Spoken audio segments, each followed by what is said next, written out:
L'heure vient où Dieu forcera le monde à se prosterner aux pieds des hommes et des femmes qui ont fait le grand saut, qui ont traversé le Jourdain et se sont séparés des choses du monde. Frères et sœurs, ce soir, quoi que vous fassiez, quoi que vous pensiez, traversez le Jourdain avec Dieu, passez de l'autre côté et séparez-vous. Laissez le monde derrière vous. Laissez Dieu vous former pour que vous soyez à son service à lui. Nous vivons au jour qui précède ce réveil, mais Dieu est à la recherche.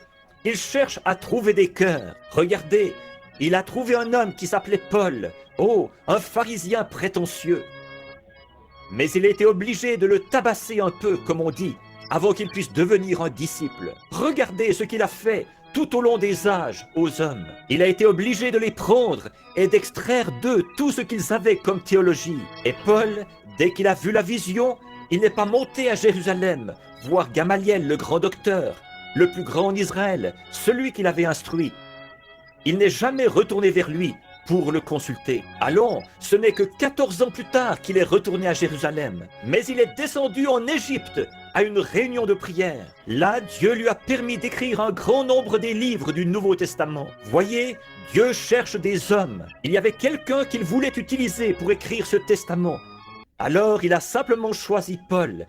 Et il a fait sortir de lui tout ce qu'il avait comme théologie. Et Paul a dit qu'il lui avait fallu oublier tout ce qu'il avait appris jusque-là pour connaître Christ.